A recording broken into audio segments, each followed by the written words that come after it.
묶어 주시옵소서. 예수님의 이름으로 감사하며 기도하옵나이다. 아멘. 어떤 분이 5월달이 없으면 좋겠다 그랬어요. 왜?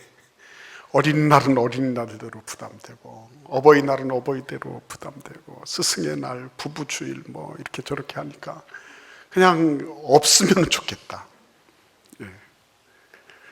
제가 만약 당회 같으면 가십니까? 예. 가시면 예 하시오 이랬을 것 같아요. 예. 근데 왜 그게 부담되죠? 왜 그렇습니까?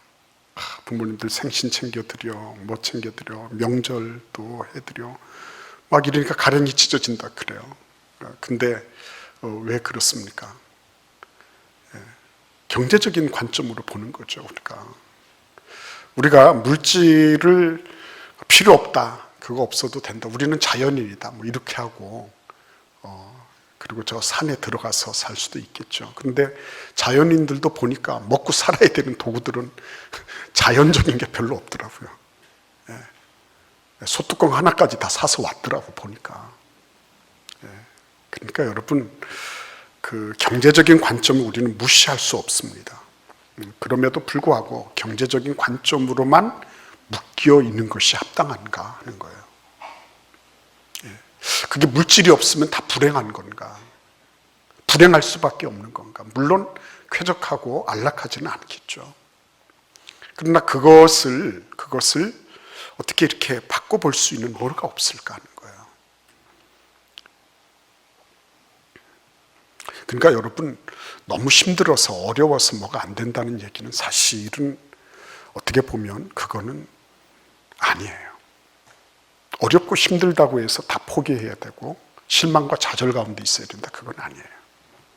더 정확하게 엄밀하게 말씀드리면, 여러분 성형수술 받는 분들 여러분 보셨죠? 양악수술 한번 하면 이거 제대로 먹지도 못하고요, 얼마나 힘들게 그런 나날을 보내야 되는지 모른대요.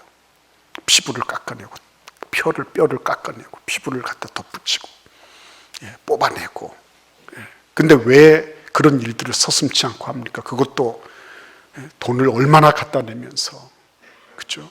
얼마나 갖다 대면서 그런 일을 합니까? 이유는 어디 있어요? 미래에 대한 희망이 있잖아요. 지금보다 더 예뻐질 거다, 그렇죠? 지금보다 더 예뻐질 거다. 미래에 대한 희망이 있으니까 고통을 이겨내는 거예요. 미래에 대한 희망.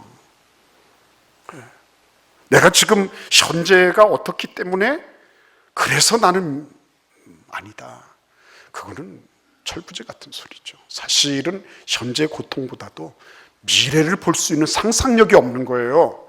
미래에 나타날 그런 통찰이 없는 거예요. 그게 문제예요. 진짜 문제는. 내가 고통스럽고 어렵다고 해서 다 포기할 것 같으면 우리나라는 없었습니다. 60년대 때 벌써 다 우리나라는 증발되고 없었어야 돼요. 그때 보릿고개 넘는 게 얼마나 힘들었는지 압니까? 그 어렵고 힘든 세월을 어떻게 이겨냈습니까? 독재도 당하고 다 했잖아요. 어떻게 이겨냈습니까? 우리가 지금보다 더 나을 거다는 그런 희망이 있었어요. 오늘 이 본문이 가르치는 것이 그런 내용입니다. 오늘 오후 예배 때 역대기서를 개관할 겁니다. 그때도 나타나는 얘기가 그 내용이에요. 열왕기서하고 역대기서가 비슷비슷해가지고 이게 그건지 그게 저건지 구분 못할 때가 많아요. 근데 열왕기서는 끌려가서 남북 유다, 그 남유다가 다 망해서 끌려가서 바벨론으로 끌려가서 그곳에서 이게 뭐야, 우리가 왜 망하게 됐지, 이런 반성적인 사고를 하게 된 거예요. 그래서 열왕기서가 나온 거예요. 그런데 역대기서는 어떤 책이냐면, 바벨론 포로에서 갑자기 벼락같이 자기들이 70년 만에 돌아오게 된 거예요. 그 돌아오고 난 다음에 그러면 이건 뭐야, 자기들이 노력해서 얻은 것도 아니고 자기들이 무슨 투쟁을 한 것도 아니고, 고레스라고 하는 왕이 자 너희들 다 자기 본토로 돌아가라 이렇게 해가지고 갑자기 떨어진 축복이었거든요. 근데 그곳에 와서 성벽도 건축을 하고 성전도 다시 만들고 이렇게 했지만, 그러나 이게 뭐야, 이게 우리에게 미래가 있는 거야? 내 삶에 정말 우리가 하나님의 자녀인데 내 삶에 정말 하나님의 은혜가 있기라도 한 거야? 이런 질문을 던지게 된 거예요. 다른 거 다 비슷비슷하게 다 만들어놨어. 성벽도 다 연결시켜 놓고, 그리고 성전도 솔로몬 성전만큼은 되지 않지만 나름으로 제2성전, 학계의 성전 만들어놨어요. 그럼에도 불구하고 이들은 깊은 그런 시름에 젖지 않을 수가 없었어요. 우리에게 과연 미래가 있습니까? 하나님이 이렇게 안으로 보면 부패해 있고, 지도자들이라고 하는 사람들 다 부패해 있고, 바깥으로 보면 호시탐탐 노리고 있고, 외적들이. 이런 상황 속에서 정말 우리에게 미래가 있습니까? 이 질문을 하는 거예요. 그때 하나님께서 제시하신 것이 이 족보예요. 아이고, 하나님이 뭐 이런 거를 준비를 하셔서 주십니까? 여러분들이 그렇게 생각할 수 있어요. 저도 그렇게 생각했었어요. 하나님이 족보를 가지고 무슨 희망을 던져주시겠습니까? 이렇게 제가 질문했었거든요. 근데 하나님은 이렇게 말씀하시는 거예요. 모든 고통의 문제들은요, 거기에서 탈피된다고 없어지는 게 아니에요. 거기에서 도피한다고 없어지는 게 아니에요. 지금 그 질이 멸렬하고 그런 이스라엘 사람들, 그 예루살렘 성벽을 조금 건축을 하고 조그마한 성전 하나를 지어놨다고 해서 모든 게, 그 사람들이 갑자기 뭐 어떻게 해서 하늘로부터 뭐가 떨어지고 이래서 환경이 확 바뀌어서 그래서 고통으로부터 떠나간다, 그건 아니에요. 오늘 하나님이 제시하시는 것은 뭐냐면, 너희들이 고통스럽지만 너희들의 현 주소를 알아야 된다라고 말씀하고 계신 거예요. 너희들의 현 주소. 그거 보니까 그 현 주소를 알려고 하니 뭐가 필요해요? 지금까지 어떤 일이 있었는지를 알 필요가 있는 거예요. 그래서 아담부터 시작을 하는 거예요. 여러분, 이거는 굉장히 중요한 문제입니다. 하나님은 현재 있는 것으로부터 출발하게 하세요. 없는 것으로부터 하려고 그렇게 하지 않으세요. 우리로 하여금 없는 것을 요구하지 않으세요. 있는 것에서 시작해. 그런데 족보를 쭉 따져보니까 내가 지금 존재하고 있는 이것이 우리 할아버지, 그 할아버지 오늘 예배 끝날 때까지 계속해도 그렇게 해서 쭉 올라가서 그 다음에 하나님으로부터 시작된 그런 연속선상에 내가 있는 거예요. 이것처럼 분명한 사실이 어디 있습니까? 이것처럼 내가 존재하고 있는 것처럼 확실한 사실이 어디 있어요? 그거를 수용하는 거예요. 네가 지금까지 있는 거는 저 할아버지 쭉 올라가서 거기서부터 계속 이어진 거야. 거기에서 너가 지금 이렇게 존재하고 있는 거야. 네가 아무리 지금 힘들고 어렵다 할지라도 너의 존재 자체가 할아버지로부터 쭉 이어져 내려온 거는 네가 결코 부인할 수 없는 거야. 결코 부인할 수 없는 거야. 여러분들 가운데서도 여러분의 가정, 여러분의 직장, 여러분의 어떤 것에서든지 여러분이 미래에 대한 어떤 것을 품고 나가려고 한다면, 미래에 대한 희망, 미래에 대한 소망을 얻으려고 한다면 있는 것으로부터 시작해야 되는 거예요. 우리의 자녀들을 있는 그대로부터 시작해서 보십시오. 없는 걸 자꾸 부과하려고 하지 마세요. 부부간에도 마찬가지예요. 부부간에도 없는 것으로부터 하려고 하지 마십시오. 하나님이 하시는 방법은 항상 있는 것으로부터 시작하셨어요. 출애굽할 때도 하나님은 있는 것으로부터 시작하셨어요. 갑자기 하늘에서부터 뭘 떨어지게 만드시거나 이렇게 하지 않았어요. 모세의 그 손에 잡혀있던 지팡이로부터 하나님은 출애굽의 대장정을 시작하신 거예요. 그래서 있는 것을 잘 수용할 줄 아는 것, 그게 지혜예요. 근데 있는 것을 딱 수용하면서 뭘 보는 거죠? 우리는 지금 이름을 줄줄줄줄 읽었지만 거기에는 뭐가 있는 겁니까? 한 사람 한 사람이 진짜 인간 문서라고 얘기할 만큼의 엄청난 스토리가 그 안에 들어가 있는 거예요. 한 사람 한 사람 이야기가. 거기 보니까 75세 잡수신 할아버지가 일어나셨어요. 그리고 이 할아버지를 통해서 그 다음으로 계속 이어져 가고 있어요. 여러분, 그 할아버지가 318명을 이끌고 저쪽 북쪽 동맹 5개 부족이 한꺼번에 내려온 것을 야음을 틈타서 습격해서 이겨내서 다시 끌고 와요.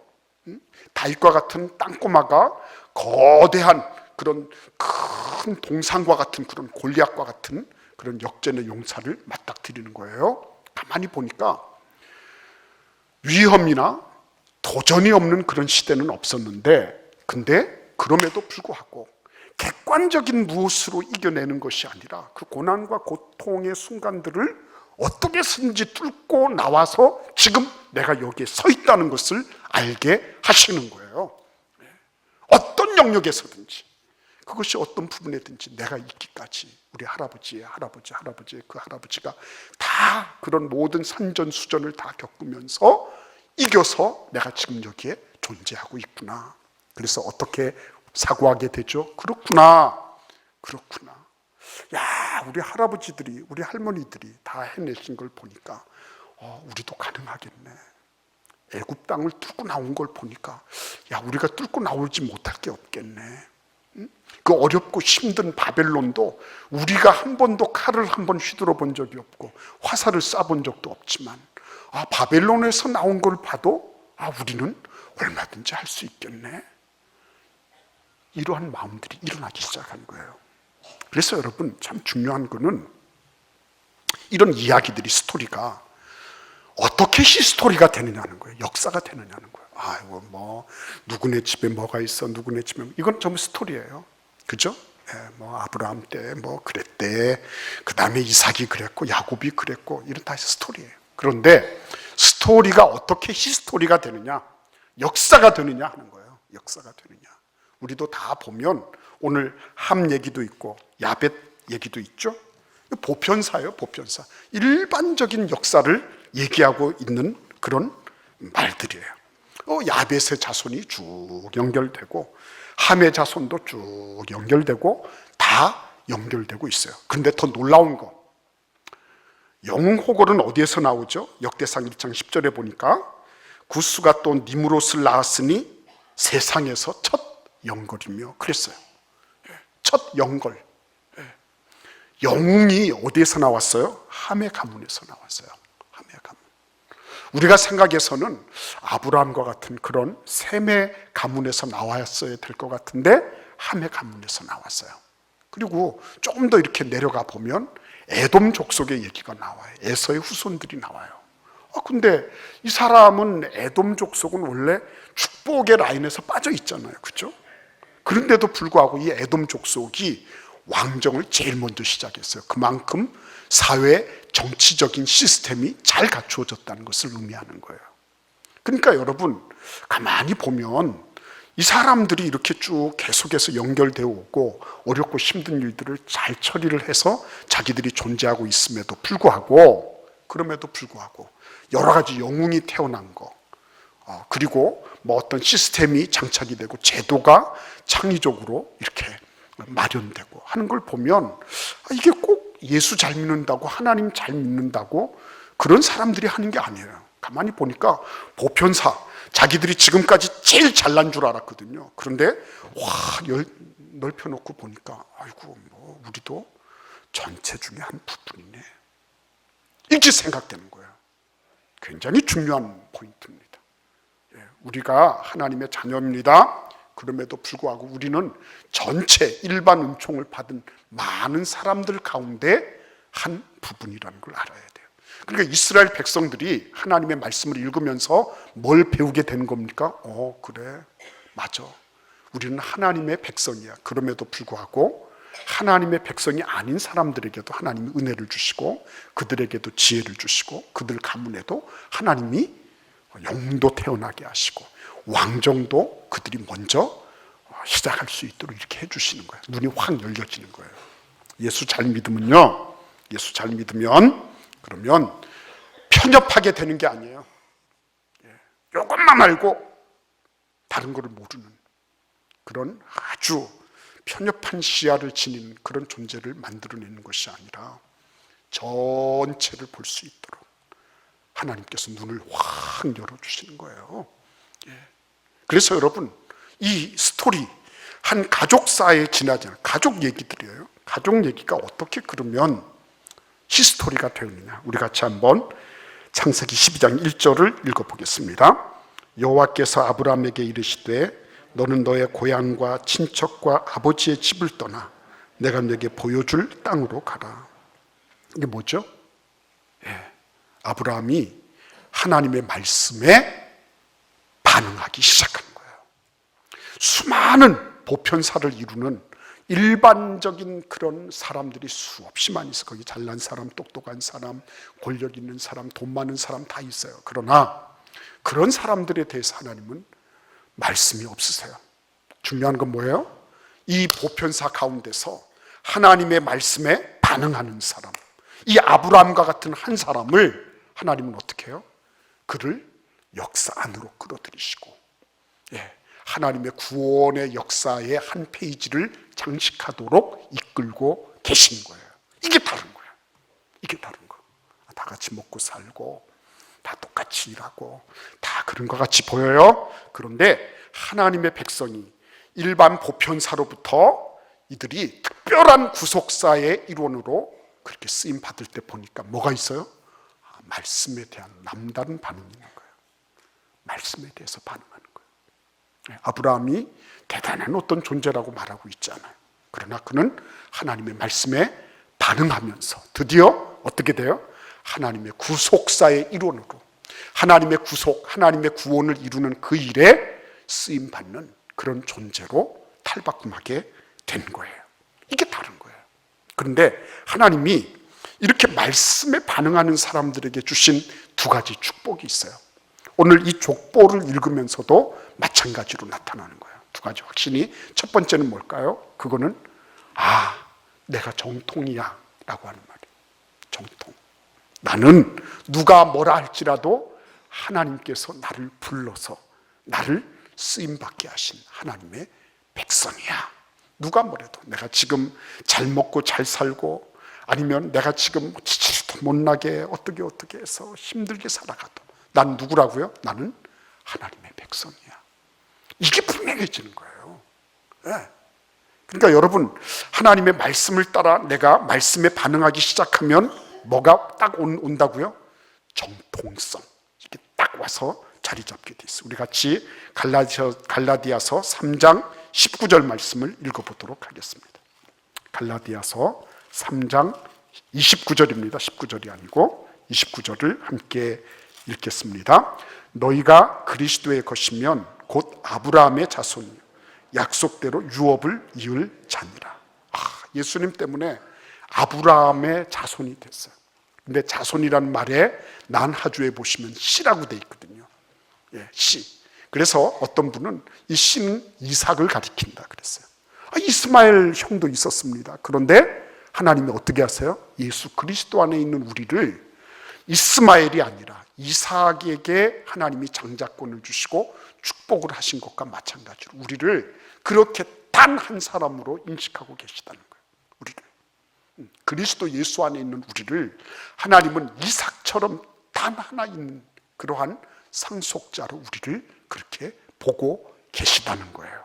그러니까 성경을 읽고 묵상하면 할수록 우리는 뭐가 분명해지죠? 내가 하나님의 자녀된 거, 그리고 내가 앞으로 하나님의 영원한 기업을 상속받을 상속자라고 하는 게 분명해지는 거예요. 이런 믿음과 이런 확신을 우리 자녀들이 가진다면 뭐가 두렵겠습니까, 여러분? 뭐가 두려워요? 여러분, 그것이 그 사람이 스펙이 좀 나아서 그러면 여러분 그보다 더 나은 스펙이 튀어나와요. 인간 세상이라는 건 굉장히 상대적이기 때문에 항상 그래요. 스펙 가지고 얘기할 게 아니에요. 원천적이고 본원적인 근본적인 그죠? 이런 정통성. 나는 예수 그리스도로 말미암아 하나님이 나를 이삭처럼 그 기업을 이을 상속자로 나를 받아주셨다. 하늘과 땅의 모든 것들을 다 나에게 허락해 주셨다.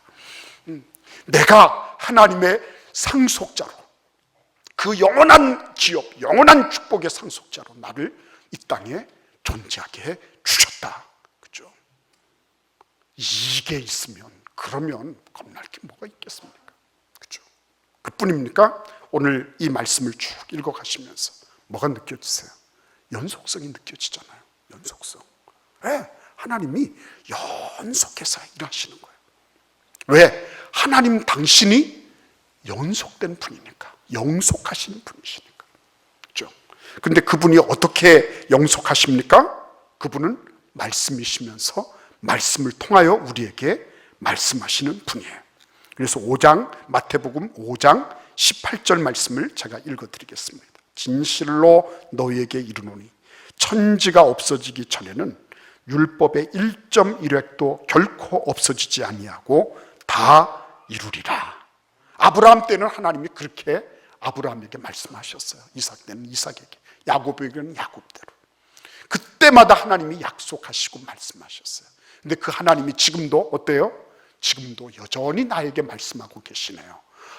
나는 지금 현재로 끝날 존재가 아니라, 현재 상태로 마칠 것이 아니라 나에게 말씀하시는 그 하나님의 말씀에 올바르게 반응해 나가기 시작하면 그때부터 뭐예요? 내 인생의 뭐 기구한 이야기 어쩌고 저쩌고가 아니라 그것이 어떻게 돼요? 하나님의 구원의 역사의 한 페이지를 장식하는 그런 놀라운 역사 속으로, 역사의 한 주인공으로 주님 앞에 쓰임받는 그런 일들이 이제 일어나게 되는 거예요. 그래서 여러분, 이게 이 가정의 달에 여러분들 생각해 보십시오. 야곱이 그러잖아요. 자기 외삼촌한테 라반이 10번이나 조카를 속여 먹었거든요. 근데 삼촌, 외삼촌, 나는 언제나 내 집을 세우겠습니까? 이 얘기해요. 나는 언제나 내 집 세우겠습니까? 난 날마다 당신 내가 다니면서 그렇게 일만 하고 그랬는데 나는 언제나 제대로 내 가정을 세우겠습니까? 그 얘기한다고요. 근데 여러분, 우리 생각해야 돼요. 이 가정의 달에 나는 정말 가정을 세우고 있는가? 나는 그냥 우리 집안이 이런 이야기를 가지고 있다가 아니라 내가 진짜 나로부터 하나님의 말씀에 반응함으로 정말 하나님의 구원의 역사에 함께 들어가서 그 구원의 역사의 한 페이지를 적어나가는 그런 가정이 되어 있나? 그런 의미에서 우리 집은 세워지고 있나? 라고 물어봐야 될 거예요. 하나님께서 오늘 이 자리에 계신 여러분과 저의 삶 속에서, 그렇죠, 겉으로 볼 때는 다 그렇고 그런 것 같아요. 다릅니다. 하나님이 여러분 생각해 보십시오. 어떻게 이 아브라함 같은 사람, 이삭과 야곱과 같은 사람을 그렇게 인류의 역사 위에 띄워놓을 수가 있겠습니까? 그들이 잘한 게 뭐가 있어요? 그들이 돈이 많았습니까? 그들이 권세와 명예가 출중하고 지략이 뛰어났습니까? 뭐 했습니까? 하나님의 말씀 앞에 그들은 단지 순종하고 거기에 대해서 반응했을 뿐이에요. 근데 하나님은 그들의 이야기를 그냥 너희들의 이야기만으로 끝내지 아니하시고 그것을 역사 속으로 끌어들이시고 역사 위에 영원히 남는 이름으로 만들어 놓으신 거예요. 오늘 여러분과 저의 삶 속에서 이런 역사를 이루는, 그렇죠? 단순한 이야기가 아니라, 그래서 나중에 인구의 회자되다가 끝내버릴 그런 이야기가 아니라 하나님 나라에 여전히 깊이 기록되는 그런 역사가 여러분과 저의 삶에 있기를 기원합니다. 기도하겠습니다.